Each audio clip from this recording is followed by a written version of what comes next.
Christian parenting. Melanie Shankle, I'm so excited about today. Before we get into some really, really important stuff, I know this is a wound, but can we talk about the A&M Auburn game? Listen, we can talk about it. It was fine. Here's the thing. I went to that game with Sophie and our friend Ella, who's like her daughter, and then Ella's parents, and Caroline came, and the whole thing. We had a great time. We loved Auburn. It is truly the loveliest village on the plain. Yes, it is. I loved everything about it. It was so great. Caroline was like, maybe I want to go to grad school at Auburn. Like, we fell in love with it. But I knew all day long. I was like, we're going to lose this game. I was like, it's really? Jordan.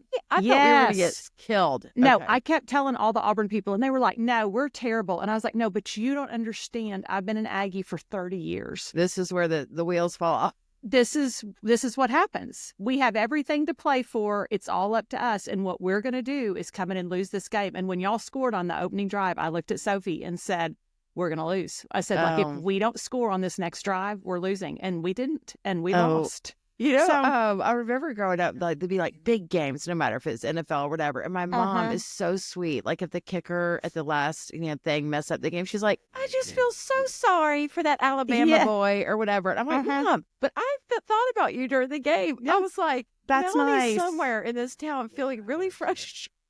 Yeah, I was. But it was fine. Listen, because what happens is, Courtney, is you just get to a place of acceptance where you're like, this is what it is. And like, I even had somebody message me a couple of weeks ago and they were like, can you do this thing like in fall of 2025? And I was like, sure. And they were like, do you want to wait for the football schedule? And I said, no, that's where I am now. Doesn't matter.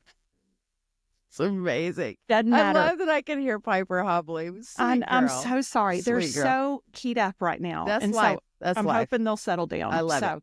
Yeah. Okay, what's bugging you these days? I think y'all call it on Big and Boo, Cass. I think you call it hard nose. Hard nose. Anything bugging you that you're like, it's a hard no for? I've got one for you.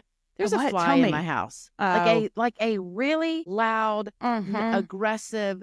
And when we're recording this, it's December. I'm like, it's freezing outside. There's no like sweaty Texas going on. Like, why are you in my house? Yeah, no, Hard no I get on it. flies. How do Hard we get no. it? Okay, I had one. Okay, this happened yesterday. So I'm having some work in the house, just some different stuff redone. And we had a handyman here yesterday.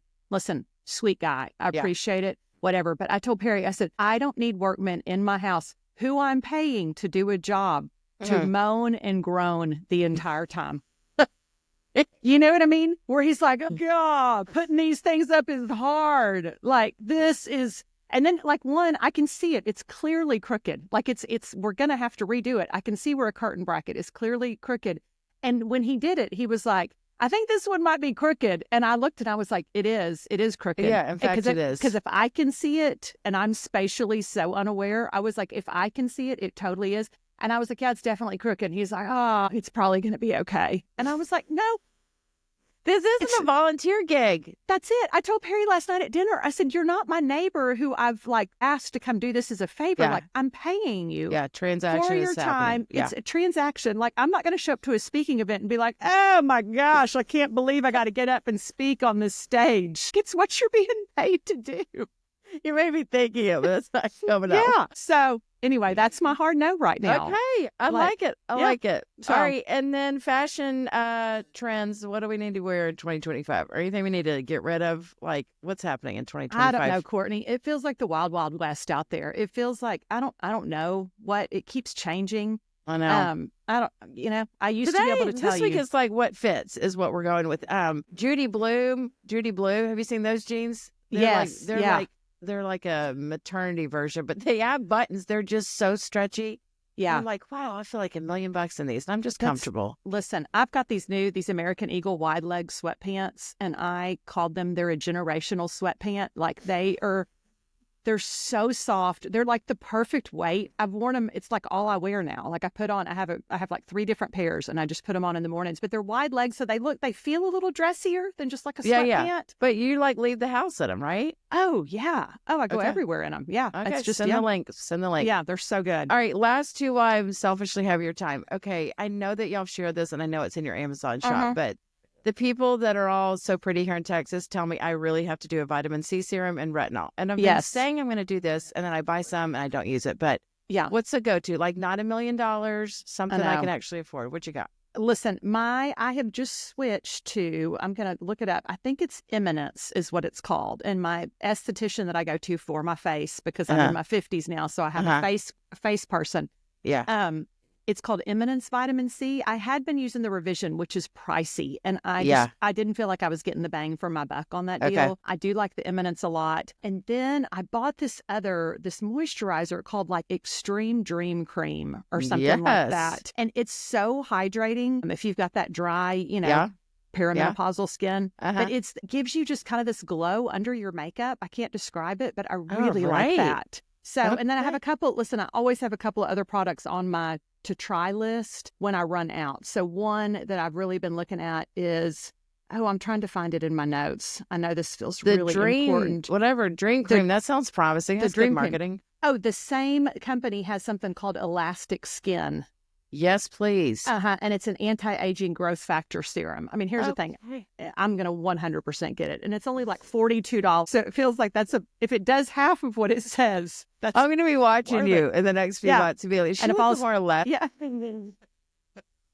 Look like I'm jumping out of an airplane. That's tight. That's tight. Yeah. That's what I need. That's what I need.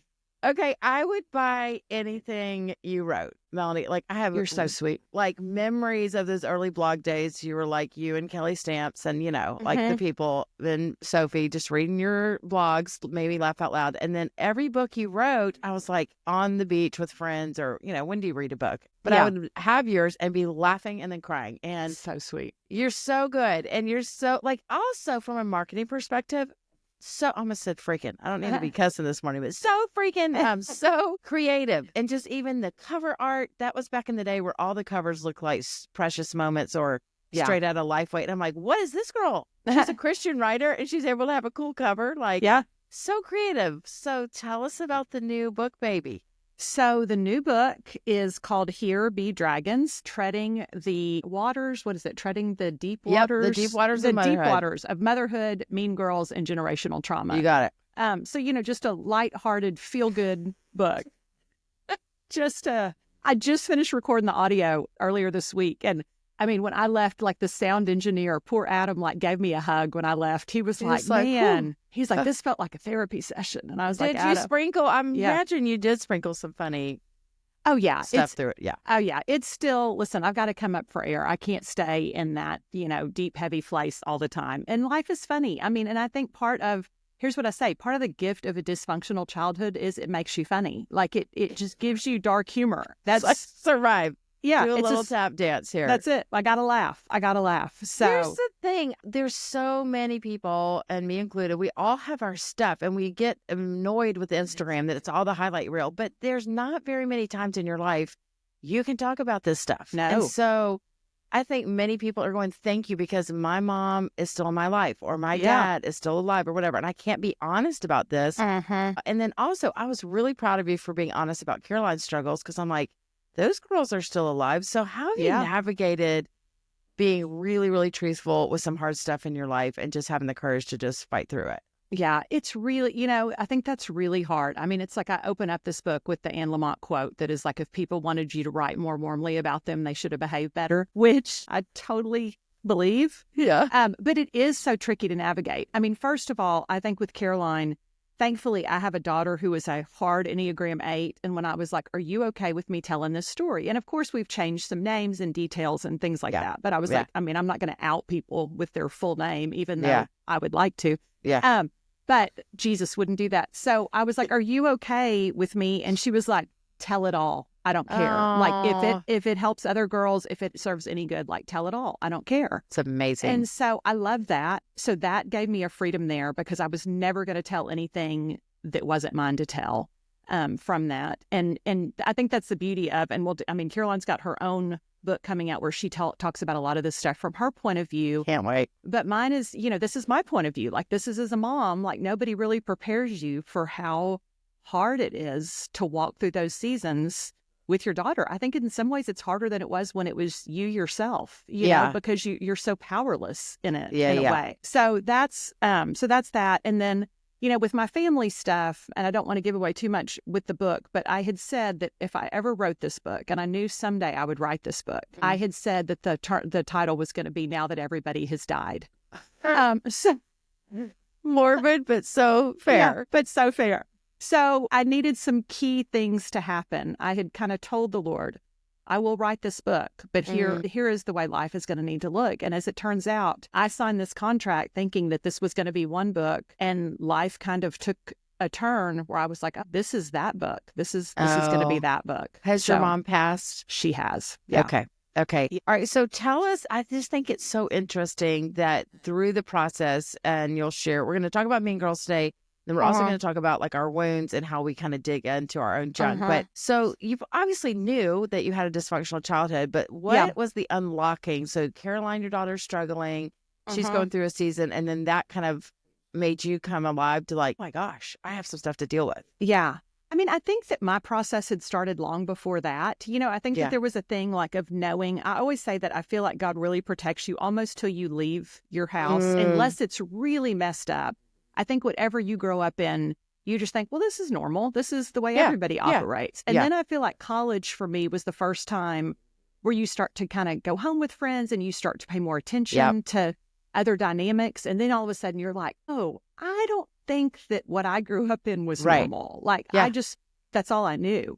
Yeah. And so I think that process had started for me back in like my late teens, early 20s. But then I think when I found out I was pregnant with a daughter, all of a sudden you're like, oh, do I know how to navigate a healthy mother-daughter relationship? So that made me start to kind of process of like, where am I not healthy? Like, where do I need to get healthier? And then I think that went on through Caroline's childhood. But then I think when she hit her mean girl, all of that started happening in high school. You realize more than ever, like, I have to be emotionally and spiritually strong to be able to navigate her through this, because otherwise it's going to just be a big toxic soup, you know? Yeah, which is really hard. Yeah, it's really it's hard. Almost like, I mean, we talk about this all the time on here, but it's almost like the Christian parenting thing. You're like, I want to be this spiritual leader and role model, but you're going through your own stuff spiritually. And you're like, I'm in a season of doubt, or I'm in a season where I'm not hearing from God. So let's back up to Mean Girls. Okay. So what is the difference between, like, I hear this all the time. Well, that's just girls being girls. And so I think even in the Christian culture, we sweep some behavior under the rug. And I want to say up front, both of my girls have been mean, and they have both had mean girls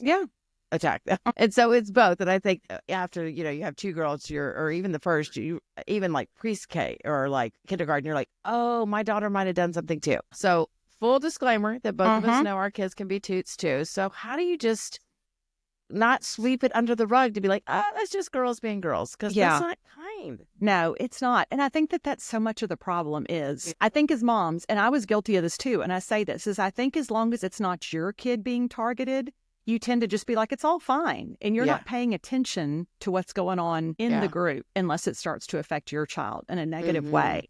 And then you start to realize like, oh, this is bad. Like what's happening here? And I think you have to look at just the way that you're allowing, I think, to say girls are being girls, because I mean, and I write about it. I had a mom say that exact same thing. And she was like, no, this is just girls being girls. And I'm like, no, your daughter sent my daughter a text saying, I'm going to blow up your life and tell whatever lies I have to tell to destroy you. You're like, that's not, in what world? I was like, is this a dystopian? Are we in the Hunger Games? Because this is not girls being girls. And I think that there has to be grace, and I think there has to be forgiveness because they're going to make mistakes, and they're going to have times that they're going to leave somebody out, or they're not going to invite somebody, or somebody's feelings are going to get hurt. Because that's part of the whole problem, is we're dealing with these really emotionally immature kids who are learning. And the way you learn is you have to have an adult in your life saying, that is not kind. That is not the way you treat people. Right. You've got to keep, shepherding them back to where they need to be. That's our job as moms, is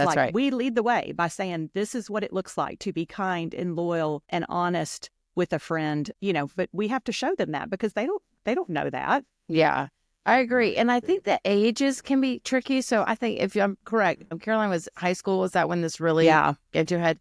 All right. So back up to like elementary, even like those early years, those are the years when you can step in. You're like, well, then that girl's not invited over, or that we're going to talk to the teacher and have them separate tables if they're fighting all day. And then as they get older, so talk to the mom right now that's like, I don't know if I should step in, because there's extremes on like always stepping in and handling it for them and being like this hovering, way too involved mom.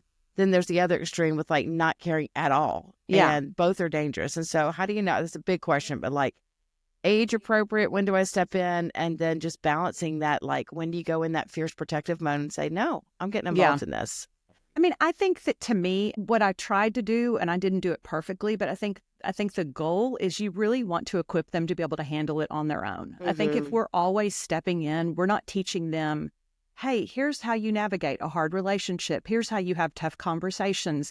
Here's how you're honest with a friend. Like, they have to have those coping skills. Mm-hmm. And I think that this is all part of that process. And so I think it depends on the kid, because Caroline for a long time was like, I've got it.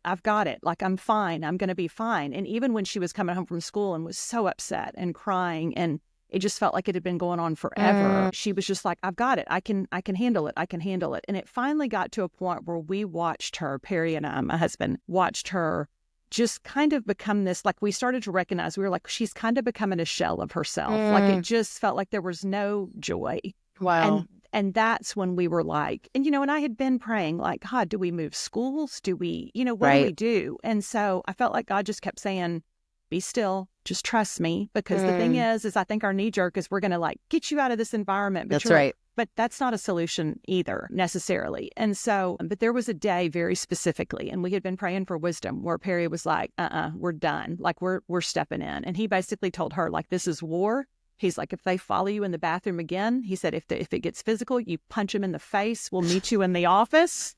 Yeah, like, we're done. Like, and it was time. It was time we had done all the things. And at that point, it gave her the freedom and it ended up going to the school administrators, because it had just gotten to the point where it was relentless. Wow. And it was beyond what was normal to me. Which is so disappointing. Whereas your heart breaking, I can imagine, to be like, this is not what I envisioned for my daughter. And you're a great friend to people. And she's adorable. It's like, this is not fair. I mean, I imagine there was some sadness around that. It was devastating. I mean, I say in the book, I'm like, during the time, I mean, you know how it is as a mom, when you're watching your kid go through something awful and hard. I mean, you're just a shell of yourself. You know, I functioned like a normal person, and I would get up and do all my stuff and, drive her to school with a smile on my face, like, it's going to be a great day. And you're just like, it's not going to be a great day. No. Like, it's not.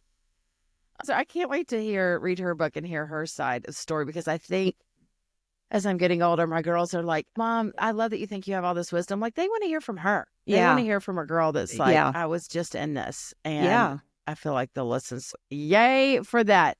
Okay, one thing I was thinking, hold on, I had a thought, ADD, bring it back. Okay, so one of the things I realized that was helpful to me, and I don't know if you agree with this, but if my girls were having some drama, I had some trusted friends. One of mine, thankfully, was a 5th grade teacher and had a pulse on what was going on. And I would call them and say, you can tell me, like, what is the full story here? Like, what is going on? Because I think our assumption is to believe everything our kids say. And Lisa TerKeurst would say, is it a pattern or mistake? Every kid's going to make a mistake here or there. But if it's a pattern of relentless behavior, and I wanted to know, for one of my groups of friends are really hard for her. And I've known since 5th grade. And I had a friend be able to say, because she was their teacher, say, hey, I watch her on the playground. She's amazing one-on-one. Something happens when it gets in groups and she walks away. I'm like, that's her own. That's her own stuff to go, like, I don't function well in groups. So but I think that's one of the tips I would give people is, like, do you have a trusted friend or someone that can, like, not be so emotionally invested to be like, this is what, she's being mistreated, but this is also what's going on. Did you have that person in your life, or is high school kind of tricky for that?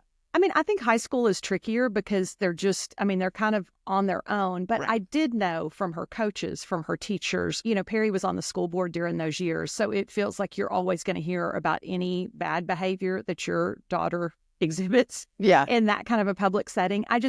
But I knew her and the people that knew her, and there was too much. I think I looked around and I was like, no, there's too much other fruit in her life. And the thing about Caroline is she's a relentless truth teller. So when she screws up, she's the first to be like, yeah, I said that. I shouldn't have said that. Like, she's just not a kid who really lies. I mean, because that's just not who she is. And I'm not saying that as a pie in the sky. Like, she's brutally honest, whether you want her to be or not.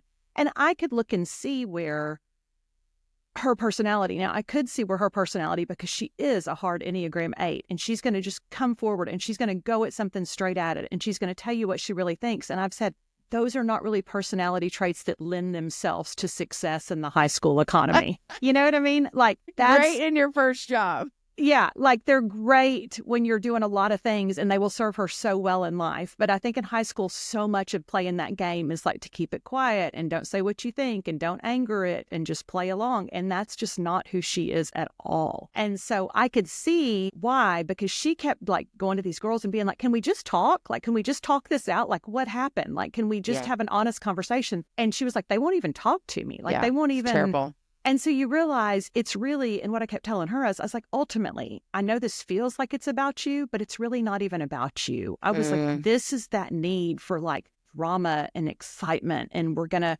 have a common enemy, and you just happened, it's your unlucky day right now. That's right. That's right. Mm-hmm. I also think groups are interesting, and I had some conversations with one of mine early on when I could see a group forming. I don't know if you've read that book, Queen Bees and Wannabes. Yes. It's like yeah. And you can see all that playing out, that like there's a different hierarchy, and I could see one of mine gravitating towards this mean girl group. And I was like, I could see the writing on the wall. And so as parents of little ones, another thing I would tell you is just like pay attention, have people over. And you said something so important. It's like when you watched your child be different. And so I could tell even in the early play dates, like who they were themselves around, who they were not themselves around, who they were pretending and trying to be somebody they weren't. And so just start paying attention. And I always say, or Andy Stanley says, dial in, dial out. It's like, who are we dialing into their lives and who are we kindly so true. Out, you know? All right. What do you think you needed as a little girl from your mom that you wanted to provide for Caroline?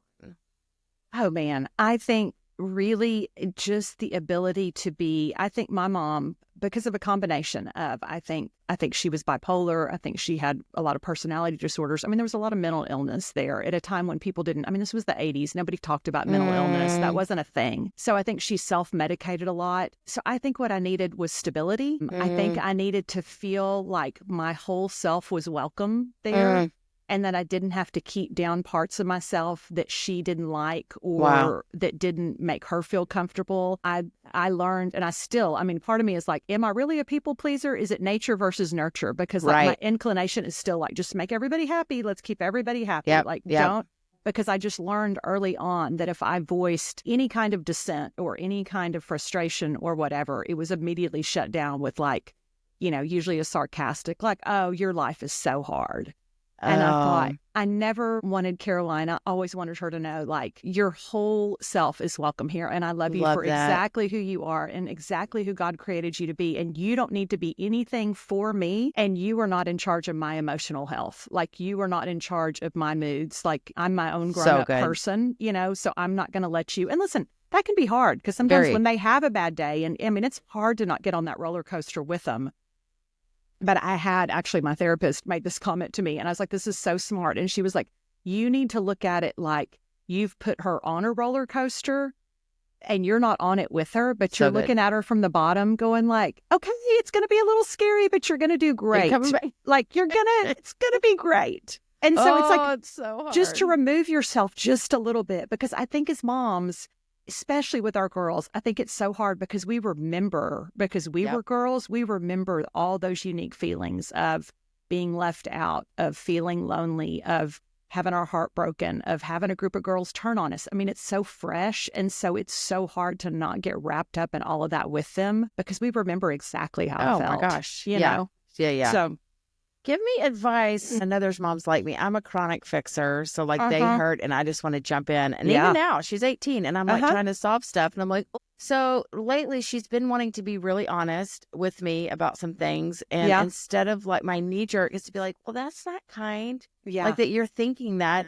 And I'm like, that's not helpful to her. And so as they're little, you're trying to redirect and show them like, hey, that behavior or that thinking, like, think about it. So you're teaching, you're training, but now she's 18 and I'm like, I need to be confident enough that she knows Jesus, she knows who she is, and she can be comfortable with me to say, this is how I'm feeling without me going like, okay, step 1, call them back. Step 2, change your attitude. Because she just wants me to go like, that's really hard. Like, that's what she wants me to say. Is that's really hard. I'm sorry you're having to go through that. So give me counsel and us moms that our knee jerk is to just fix, and redirect, I guess. Yeah. I mean, I think at some point, and it's so, listen, the urge to fix, that's a real thing. I mean, the amount of nights that I lay up awake and think, here's how I can fix this problem. We could do this, we could do this, we could do that. But you start to realize, and Caroline's 21 now, Like once they're off at school, they're going to have to know how to fix all this stuff for themselves. They're going to have to know how to navigate it for themselves. And so we're equipping. And so I think, during the 18 years they're under your roof, I think you can coach them. But I do think you have to listen. And a lot of times what I've learned with Caroline that is really helpful is in the moment, I just listen. Like when she's wanting to tell me about a situation or to be like totally honest, I just soak it up. And I just make myself say, Kelly Corrigan, an author who I love, she wrote a book called Tell Me More. Yeah. Where you kind of go for that posture of like, tell me more. Yeah. It's good. Because the thing is, as a mom, the minute you step in and say, well, what you should have done or what you need to do is, I feel like then they shut down. That's right. And if you'll just listen, then they're going to tell you the whole thing.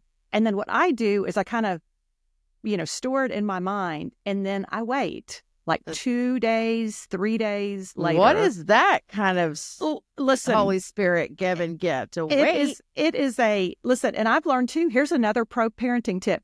If I would sit when Caroline would come home, like late at night after being out with friends, if I would sit and pretend to be just like playing a game on my phone and not make eye contact with her, because you also can't act too, like I'm interested, I'm listening, but I'm also just letting you, because if I start to be too engaged, like who did what, then she's like, oh my gosh, it's so true. Poker face. Yeah, so you just have to listen and go, oh, okay. Oh, cool. That's so, okay, so then what happened? And you just kind of let it go. Mm-hmm. And then I kind of think of the things I want to say. And it's really good for me too, because I don't knee jerk on, I'm not going to get stuck on like, who got drunk? But instead, I go back and say, so do you think that was a good decision when da-da-da-da-da? Yeah, and questions. Like and 2 or 3 days later, she's so much more open to it. That's right. Because it's not in the moment of me telling or her telling me something. It's like I can process, okay, what's important for me to be able to tell her about that situation. And I kind of sit on it. But that is a Holy Spirit activity. That's right. Have you seen that meme or whatever with Tina Fey? And she's talking to Jimmy Fallon. And she's like, having teenagers is like, I think she said something like, dealing with an ex-boyfriend where you're like, you want me to come? No, I'll stay here. I'm like, oh, you want to talk to me? Like, I'm not even close to it. It's funny. But... So, yeah. Do you want to go to dinner? I mean, if you don't, it's totally fine. Exactly. But if you want to, you got to play it so cool. You got to play it so cool. Okay, let's talk mom wounds. So talk to the mom that's like, I am realizing that, like you said, my home was not ideal. And you're like, please give all the parents grace because we're realizing it's really hard. But where do they even start? Is it straight to therapy? Is this an ongoing conversation with God? How do you start digging through what you went through and healing stuff? Because that's hard to face that stuff. Yeah, it is hard to face that stuff. I think it's so unique to every person. It's like, what do you need? Like, and how deep are those wounds? And do you find yourself operating out of those wounds? Like that to me, because we're all going to have things like, and I think that's the whole, even when I was writing this book, I was like, there are people that had far worse childhoods than I had. Yeah. But it's all relative to what you've experienced and the way it shaped you as you've, grown up and developed your own life. So it's like, what do you need to heal? Like, is this a matter of that you just need to create some boundaries? Because sometimes I think as grownups, we have the freedom to create boundaries that we weren't able to when we were younger. But then you start to feel like, but is this person constantly pushing up against those boundaries? Can I hold those boundaries? And then you start to look and go, can Jesus and I heal whatever this is in me that has felt broken and damaged? And then sometimes, I think there comes a time. I say writing this book is the thing that finally sent me to therapy, because I think getting it all out was just like, man, there are still some things I just need to process and walk through a little bit in this. Because I think healing is it's an ongoing, it's not a destination. I think it's an ongoing process. Because the thing is, like, you wouldn't be you without her being your mom. But it's like, almost, I don't know half the words, you probably said it beautifully in the book, but it's like, can your past inform you, but not completely gripped or run? Like, you not, like you said, operate out of it to go like, yeah, that was my past. I didn't realize how jacked up that was. I didn't realize that now I have a tendency to keep the peace or whatever. So is that some of it detaching from like, that was my story and it's still part of my story, but this is not going to like drive the train or whatever the analogy is. And I think you look at it like, where are the parts, what am I wanting God to redeem in my story? Like where are the places that felt broken where I need him to restore? And like for me, the full circle redemption is getting to be the mom to Caroline that I wish I'd had. Wow. That's it's a beautiful full circle thing. And it doesn't take away the fact that I didn't have that mom. But there's something healing. And I think it's made me so intentional in my relationship with Caroline, maybe in ways I wouldn't have been if I hadn't have been through what I'd been through. And I think that that's the same, circling back to our kids, it's the same thing. It's like, they are going to go through hard stuff. We all do. But it's like, trust the way that God is wanting to use those things to like shape them and to give them grit and resilience, because having that background made me tough in ways that I wouldn't have been otherwise. And it shaped my faith in ways that it wouldn't have been shaped otherwise. And I think sometimes we want to protect our kids out of their testimony. And God's like, no, this is part of their story. You got to let it happen.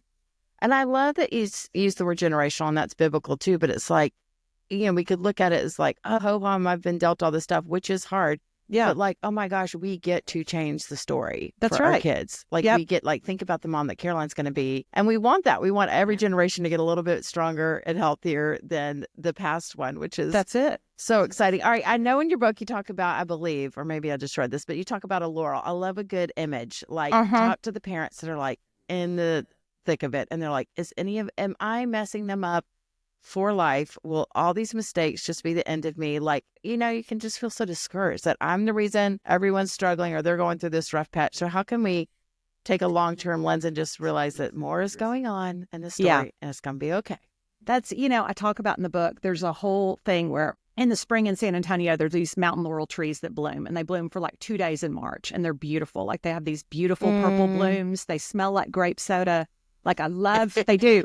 I love to walk the neighborhood when they're blooming because it smells good and they're beautiful. But we have 2 of those trees in our yard. And one of our trees, for whatever reason, and my husband's a landscaper, so go figure. I mean, like it wouldn't bloom. Like it just would not bloom. And I would feel angry about it. Like I would be like, seriously, like why will this tree not bloom? And I mean, in Perry, fertilized it. We had somebody come in and excavate part of the roots so they could get more light. I mean, you had one job, Perry. Yes, we had done all the things to try to make this tree bloom, and it just wouldn't. And I would walk around and I would look at everybody else's trees, and I'd be like, well, look at their trees. I bet Bill doesn't even water his trees, and his trees are over there, looking great. And so, but then one day, this was about 2 years ago, I was walking the dogs and I came around the corner and I looked up, and that tree that had not bloomed in probably 5 years was like covered in blooms. And in that moment, it was like God just said to me, like, you thought nothing was happening, but all these things were happening. Like all the fertilizing, all the treating the roots, all the different things, all the sunlight, all the time. It just took time. Like that tree just took a little longer to bloom. And and it was just things, because I thought social media and all of that, we look around at everybody else's trees all the time. Like we're always like, well, their tree, look how good their tree looks. That looks so good. It's blooming, whatever. And nothing is happening here. Like it just feels desolate and barren and pointless, and what am I doing? But I think it's the reminder to me that God is always doing 10,000 below the surface of what we can see, and sometimes we only see 2 of them until it all turns, and then you're like, well, look at all these pieces he was putting together all this time. But sometimes it's the waiting, and the waiting is hard. We don't like waiting. I want to pray, and I want to have an instant answer tomorrow about it. Absolutely. Gosh, it's so good. All right, I want to read this quote as we end. Let's see. It says, and I'm sure I pulled it from your press materials, but I just really liked it. It says, when we achieve healing and wholeness in him, there's no dragon we can't slay and no parenting battle we won't call victory. And so as you end, just remind us that there's a God that loves our kids and us, and he can do things. Because I think it's both. Like I use this analogy a lot, but it's like, say Caroline was like, hey, Mom, I'm going to go to nurse. I want to be a nurse. And you're like, great. Let's just pray about it. It's like, no, you have to go to school. Yeah. You have to like get some practicum hours. You know what I mean? So remind us that it's both. Like we can step in and love and be present, but God can also do things that we can't even imagine. Yeah. And I think that's the whole key of parenting, is like trusting and knowing. And listen, I'm still walking this out, and I have a 21-year-old who's about to graduate from college, but it's trusting that, number one, God loves them and knows them better than we do. And I think that's hard to remember because we love them so much and we know them so well. But God sees all the pieces and parts of them, and he knows who they are now. He knows who they're going to be. He knows what he's making them into. And it's like, trust him that he's going to use, even this last year for Caroline has been really hard in a lot of ways. But I look, and I told her this a couple of days ago. I said, when I look at what God has done in your heart and in your life over the past 12 months, like I really can't be sad about all the things that got you to this point. That's good. because he was number one, he was rescuing you from places you didn't need to be and things where you that weren't going to fit you. And number two, you've trusted him enough to move you into those places where he is going to use you and where he's equipped you. And as a parent, sometimes it's hard to watch that process because we're watching them struggle. I read this thing the other day, and it was like the way like one of those huge emperor moths like is in a cocoon and that they fight their way out. And it was a story about somebody saw that and they like decided to cut open the cocoon to like save the moth the struggle. But the struggle is how their wings get strong enough to fly. Wow. And I was like, man, that's it with our kids. Like our tendency is we want to go in and cut that cocoon and, make it easier. And we don't want to watch them wrestle. But God's going, no, this is the very thing that is going to shape them. And if you spare them this struggle, they're not going to be strong enough to get through because life's going to be hard. You're always going to have dragons. I mean, I'm 53 and I'm still fighting dragons. It's just life. I feel like your next parenting book needs a moth involved. A moth. Yes, a big moth on the cover. Good. People will be like, is that a parenting book or Silence of the Lambs? What? A little of both. Hey, I love you. I'm so excited for you. And when you came to speak and you and Sophie came to Compass, it was like a freak out. I mean, is that just weird to you? Like people are like, Big and Boob are coming, like hundreds of women, like, and I think you're real, you're honest, you're hilarious. Like, I don't know, y'all just have a special thing going on, and I'm so glad you're still doing it. Me too. Listen, what a gift. I mean, when I look like that, I get to do that with one of my best friends. Like, I don't know, just what a gift. But yeah, it feels very surreal. I'm just like this. How is this life? But man, it's fun. I love it. Keep it going. Thanks, Courtney. Christian parenting.